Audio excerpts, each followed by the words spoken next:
तेजिंदर पाल बग्गा कल सारी दुनिया में मशहूर रहे, सारी मीडिया पे छाए रहे। बग्गा जी कल पूरी मीडिया पे छाए रहे, तो क्या समझे, जीत हो गई है आपकी? निश्चित रूप से जीत तो उस दिन होगी जब अरविंद केजरीवाल को हम मजबूर करेंगे उन लोगों को जेल की सलाखों के पीछे डालने के लिए जिन्होंने गुरु ग्रंथ साहब की बेदबी की थी और जिसके नाम पे अरविंद केजरीवाल ने वोट मांगे थे। जीत हमारी उस दिन होगी जिस दिन अरविंद केजरीवाल को माफ़ी मांगने पे मजबूर करेंगे।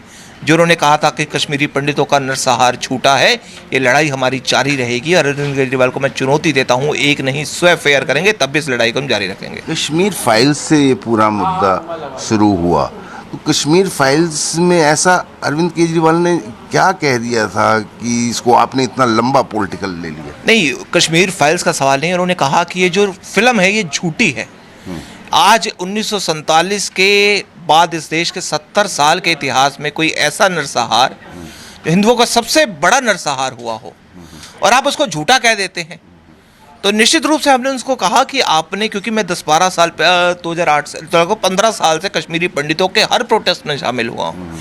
मेरे सैकड़ों दोस्त ऐसे हैं जो कश्मीरी पंडित हैं, हमने उनके साथ प्रदर्शन किया, लड़ाई को लड़ा है। तो अगर आपके सामने कोई उसको झूठा बोले उस नरसंहार को, मैंने उनको कहा कि आपको माफ़ी मांगनी चाहिए। बग्गा जी कहीं ये बयान तो नहीं आया उन्होंने झूठा कहा, अरविंद केजरीवाल ने झूठा वाली बात तो नहीं की? आप उनकी ट्विटर हैंडल पे जाके देखिए, जो आम आदमी पार्टी का ऑफिशियल है कि इस झूठी फिल्म को मैं टैक्स फ्री नहीं करूंगा। आपका अधिकार था, आप मुख्यमंत्री थे, आप नहीं करते, आप मना करते थे। बहुत से कांग्रेस राज्यों ने भी नहीं किया।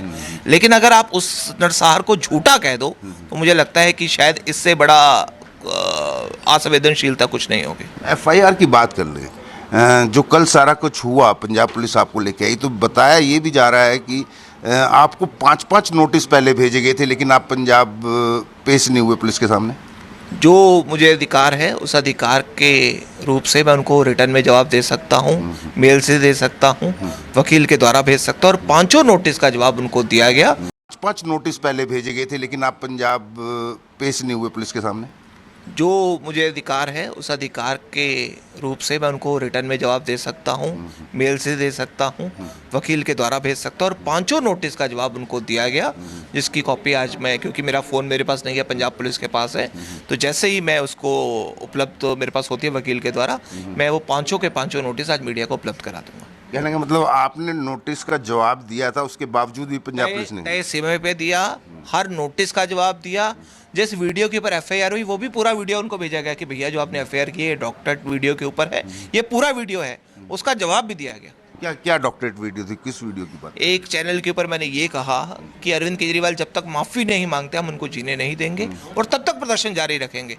तो आगे का पीछे का काट लिया गया और ये जला दिया गया कि अरविंद केजरीवाल को जीने नहीं देंगे और जान से मारने की धमकी को एफआईआर कर दी गई। इसके अलावा और भी कई चार्जेस लगे थे, बलेरकोटला का भी एक मामला बताया जा रहा है। देखिए, वो जब कोर्ट ने उनको नोटिस दिया और ये कहा कि आपने जो एफआईआर की है, क्या इसका पंजाब में कोई प्रक्रिया हुई, तो क्यों ना इस एफआईआर को रद्द किया जाए।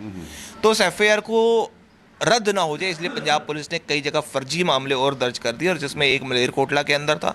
मलेरकोटला में बताया गया कि 10-12 एक असलम खान नाम का व्यक्ति जा रहा था, 10-12 हिंदुओं ने उसको घेर लिया, और जब वहाँ पे असलम खान ने जाके पुलिस स्टेशन में कंप्लेन की, पुलिस वहाँ तुरंत पहुँची तो सभी लोग भाग गए थे, लेकिन वहाँ पे पोस्टर गिरे हुए थे, मतलब वो पोस्टर छोड़ गए ताकि सबूत मिल जाए। उसके बाद 100-200 किलोमीटर दूर एक और थाना में, नाम क्योंकि मैंने सुने ही नहीं पहले कभी, मुझे इसलिए दिमाग में भी नहीं आ रहा, तो उस पुलिस थाने के बाहर, उस पुलिस थाने के अंतर्गत एक बस स्टॉप है जहाँ से पुलिस जा रही थी, और जहाँ पे वहाँ पे उन्होंने देखा कि यही पोस्टर लगे हुए थे, वहाँ मेरा नाम और फोटो भी थी, तो इस बार छपवाने वाले ने मेरी फ़ोटो भी लगवा दी थी, तो वहाँ पे उससे भी जांच चली और एसआईटी बना दी गई है।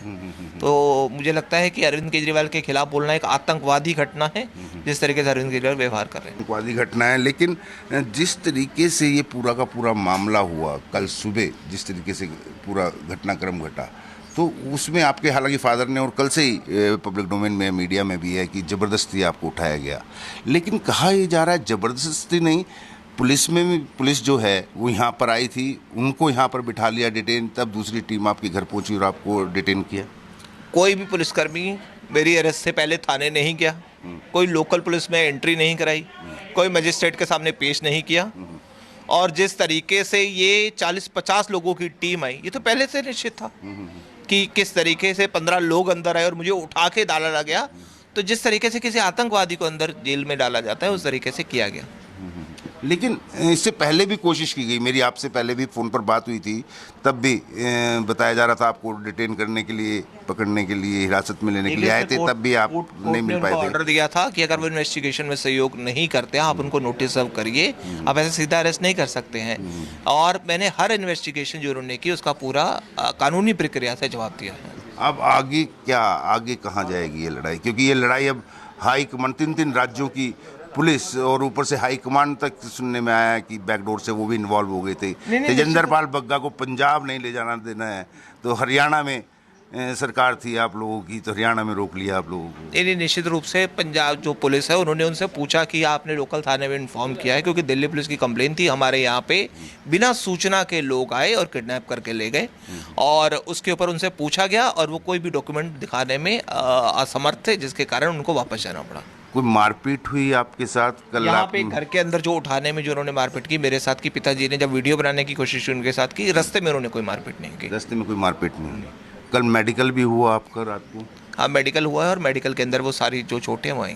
कल आपको द्वारका कोर्ट में पेश किया गया था, जिसके क्या वहाँ पे क्या कोर्ट ने क्या फैसला किया? नहीं, कोर्ट ने वो देखा, उसको जो मेडिकल रिपोर्ट से की, जो पंजाब दिल्ली पुलिस ने फैक्ट दिए कि हमारे पास सूचना नहीं दी गई थी, उसको देखा और उसके ऊपर उन्होंने एक कल आपको द्वारका कोर्ट में पेश किया गया था, जिसके क्या वहाँ पे क्या कोर्ट ने क्या फैसला किया? नहीं, कोर्ट ने वो देखा, उसको जो मेडिकल रिपोर्ट से की, जो पंजाब दिल्ली पुलिस ने फैक्ट दिए कि हमारे पास सूचना नहीं दी गई थी, उसको देखा और उसके ऊपर उन्होंने ये कहा है कि ये एक अवैध किडनैपिंग थी और इस तरीके से घटना दोबारा ना हो, इसलिए तब तक दिल्ली पुलिस उसको सुरक्षा देगी ताकि पंजाब पुलिस इस प्रकार की हरकत ना कर पाए।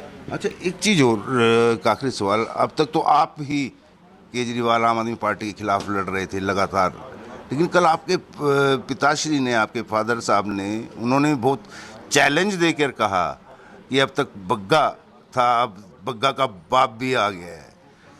नहीं, निश्चित रूप से जिस प्रकार से अरविंद केजरीवाल के आदेश पे मेरे पिता के ऊपर मारपीट की गई, तो निश्चित रूप से इस लड़ाई को हम लड़ेंगे और उन लोगों को जेल की सलाखों के पीछे डालेंगे जिन्होंने अरविंद केजरीवाल के आदेश पे मेरे पिता के साथ मारपीट की। तो ये तेजेंद्र पाल बग्गा थे जिन्होंने कल जो पूरा घटनाक्रम उन्होंने बताया, और अब जो कल आदेश के बाद अगर मैं इधर दिखाऊं आपको, पुलिसकर्मी जो हैं वो भी इनको सुरक्षा दे दी गई है, इन पुलिसकर्मी हर समय इनके साथ यहाँ पर मौजूद हैं। तो आज फिर बग्गा जो है आज अपने घर पे हैं, शांति से यहाँ बैठे हैं और मीडिया को इंटरव्यू दे रहे हैं। कैमरामैन साहिल के साथ विनय सिंह, न्यूज़ 24 दिल्ली।